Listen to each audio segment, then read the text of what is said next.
Jedan od najneobičnijih spomenika srpskom junaštvu i našem narodu je spomenik srpskom volu. Ma kako to onako ružno i grubo zvuči kad se izgovori, ali sama suština toga je veličanstvena. Ti volovi koji su izvlačili naše topove u onim najtežim trenucima odbrane naše otadžbine i pokazivanja našim neprijateljima da mi nismo samo neka šaka zobi koju će oni da progutaju i rastaraju i da se šetaju našom Srbijom kao da je njihova preća. Ti volovi su spašavali na tim putevima našeg bespuća, stradanja, seoba, od one sa Kosova na Svetofrušku goru pa do one preko albanskih planina i one posle Oluje iz 1995. godine. Uvek se tu negde kriju i ti blagi, snažni, ćutljivi volovi koji trpeći nose svoju sudbinu i sudbinu svojih gospodara i svojih sapatnika. Tako da taj spomenik srpskom volu i postoji, video sam jedan puta gde nekoliko volova prenosi starog kralja Petra i nadam se da će taj spomenik biti postavljen ako Bog da preko puta naše skupštine ili na samom ulazu u nju da bi se setili prave istine o nama i da nikada ne zaboravimo one male, one koji se nikada skoro i ne pominju, a od kojih zavisi naša sudbina. E pa kad smo kod volova, da se podsjetimo u ovoj našoj rubrici jedna važna vest, da je u Bačkoj Palanci upravo napravljen prototip novog traktora naše proizvodnje. Majevica 90. Imaće ugrađenu klimu, 90 konjskih snaga, 12 brzina, a zajedno sa njim moći će da se kupi 6 priključnih mašina.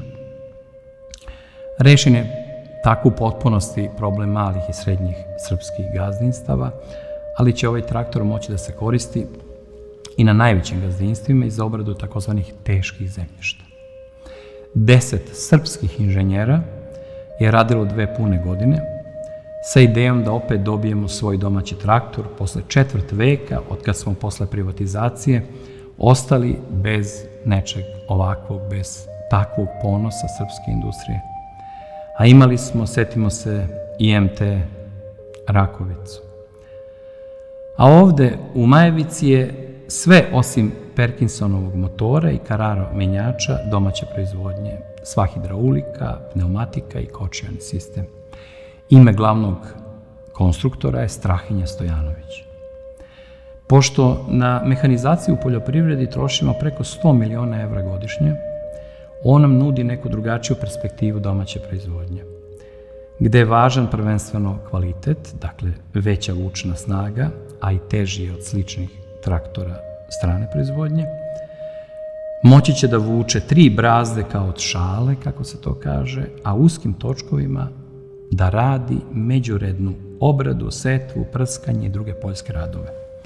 Tu je takođe i povoljan način plaćanja koji nije nimalo nevažan za one kojima ovako nešto treba i koji će moći ovo da priušte. Ideja proizvođača srpske Majevice 90, istoimene kompanije iz Bačke Palanke, je da se za traktor i priključne mašine plati odmah samo u vrednosti 1/5 cene koštanja, a da se ostatak plaća tokom narednih 4 do 5 godina i to ne samo u novcu, već će biti moguće i u žitaricama.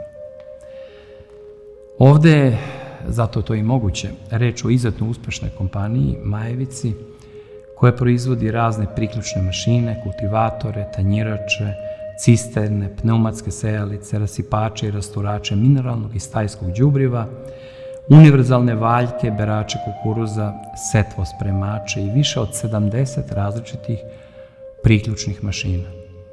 A ovo sa izradom prototipa domaćeg traktora je vrhunac i kruna njihovog rada.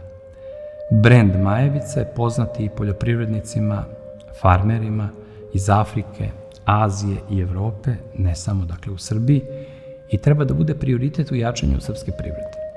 Ono što želim da vam kažem, a važno je da ja ne poznajem nikoga iz ove fabrike, da sam sve o ovom traktoru i o ovome što sam naveo pročitao u štampi ili na internetu, da ih nisam zvao da tražim od njih podatke i da nekom kev varijantom potražim od njih podršku za mediji koji ih sad ovde promovišu. Ovo nije reklama. Ovo je deo moje ljubavi prema Srbiji i sreće zbog toga što će ti najnoviji srpski volovi, mehanički, da ti gvozdeni konji naši, da urade ono što treba našem seljaku, rataru, farmeru, poljoprivredniku, kako god. Da ne ostane nezadovoljan, očajan, usamljen i da ostane na svojoj zemlji, u svojoj Srbiji.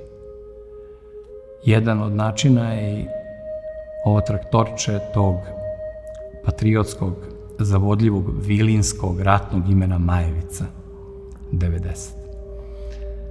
Svaka čast Strahinji, ljudima iz Bačke Palanke i svima onima koji će jahati ovaj traktor, obrađivati zemlju, hraniti svoje porodice i čitao našu lepu Srbiju.